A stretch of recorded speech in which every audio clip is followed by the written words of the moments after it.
stuff out of the way so that this can get enough sunshine. We picked a really wet spot. You see this flood's seasonally flooded, so we're using the banks of it to plant riparian species because there aren't any tall trees on this entire 80 acres that we bought. We just got done planting a cottonwood and a loblolly pine over there, and we did 2 willows here on the side, black willows to be specific. So we're gonna finish up here. Then on this eastern bank, we're probably gonna plant some American persimmons from locally sourced seed I collected, and then some Mexican plums, also locally sourced seed I collected. So we'll get that done. Okay, as I said earlier, we've got some American persimmon, locally sourced seed, and then we've also got Mexican plums and iguana. And all of these were field collected, they weren't purchased. So I tried to get relatively local ecotypes for all these, and we're gonna plant them along this drainage here. This seasonally floods. We've already got cottonwood right there, and we planted a couple willows along this other side, this other bank. And so down south from this cottonwood over here, we're going to do a line of these native fruit trees and the walnuts. And we've got plenty more that we're going to bring out here, but today we just thought we'd do this lot here. And we've got multiple ephemeral pools like this that are seasonally flooded, then they dry out in the summer droughts and heat. But on these banks here, it would be a really good spot for these riparian species, especially the cottonwood and the willows, because they like that saturated soil. So hopefully they do good here, but we're gonna go ahead and plant all these little guys here along the banks.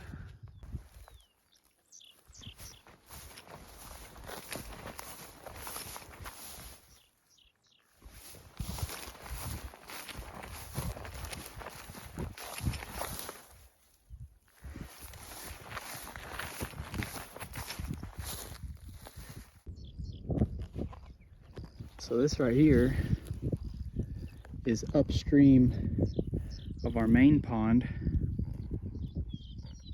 This here was dry last time I checked it in the winter, so this thing, when it gets spring rains, it fills up and then it goes dry during droughts and stuff. So this will be a good place for amphibians and stuff to lay their eggs, a nice ephemeral pool. So that's pretty cool. And on these banks, we're gonna be planting a bunch of trees and stuff. Mostly mass producing trees or fruit producing trees. Gonna get some extra forage for the wildlife here. Like, may not be visible or not, but right there is a raven, Chihuahuan raven. Kind of hard to see, but those are pretty rare, especially this far north, so that's pretty cool. One thing I noticed while I was standing out here at this seasonal pond is got some pretty good species in here, and it's pretty lush because of all that rain we got. Like for the ducks and waterfowl right here, we got sumpweed, Iva annua, and then we've got some western wheatgrass, which is all over the place. It's got the seed heads poking up above. And what else do we got here? We got some alkali sacchaton down in here, but unfortunately we've also got all this brome. I think this is Japanese brome, super invasive. So we're gonna have to get rid of most of that. And we've also got a bunch of cheatgrass. Got some up under there, some cheatgrass and Japanese brome. And it's pretty well infested, so have to get rid of that. But we do have a good base. There's lots of native grasses, like the western wheatgrass and alkali sacchaton, and we've got buffalo grass, and back over there we got a bunch of mesquites. I'm gonna thin some of them out and keep the taller ones that have better form. But back on that end of the property, there's a lot of wildflowers too, and there's a pretty good amount of diversity. So I want to try to hold on to some of that diversity that's already present here. So it's going to be tricky to get rid of this super invasive stuff, but we'll see. Okay, so today we're checking on all the stuff that whoa, it's windy. We're checking on all the stuff that we planted previously. Make sure it doesn't need water or anything. Make sure nothing's eating it. We had sprayed deer repellent spray on everything, and that appears to have worked. Because we have seen deer on the property, but we haven't seen any damage since we did that spray, so that's pretty good. Anyways, here we got one of our little Chickasaw plums.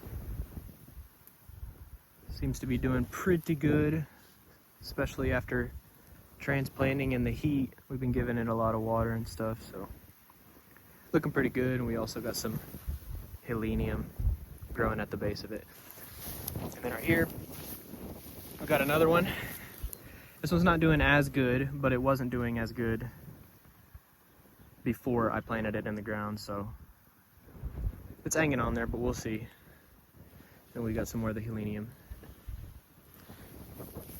And then back over here, here's our one of our little walnuts. The seed was locally collected, as was pretty much everything else. Nearly everything else was locally collected, but it seems to be doing pretty good. We got another one over there, and then back in the distance, if it'll focus, right here and there, we got 2 cottonwoods. Both of those seem to be doing pretty good. And then along here, we got 3 black willows. And this, like I said before, seasonally flooded. As you can see by here, you can see the cracked mud in there. So this gets a lot more water than most of the other parts of the property. And see on the upland parts of the property, lots of mesquites. And so we're gonna do a little bit of thinning. We started that, but we got a lot more to do. We're gonna thin it out a little bit, keep the trees with a nice good tall shape. And then we'll keep some for cover for quail and stuff like that, and bedding. And then especially along the trails and stuff where we gotta drive, like this right here, this little mesquite right here, and that one right there, and there's somewhere that you can't really see up in the grass. But those ones we're probably gonna base cut, and then on our base cut we're gonna spray triclopyr ester.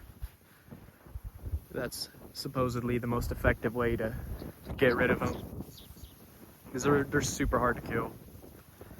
So, and it looks like the previous landowner has done a little bit of spraying. You can see a lot of dead wood, especially the upper branches of the trees. There's a lot of dead wood in there, and it just came right back out. Lots of base sprouts coming back out of the ground.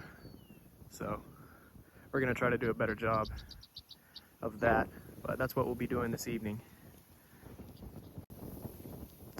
Okay, we're still over here where we got the cottonwoods and other trees planted along the banks of this seasonal pond, and we had previously planted some locally collected persimmon seeds here that I had stratified beforehand, and we checked where we put them and something took off with them.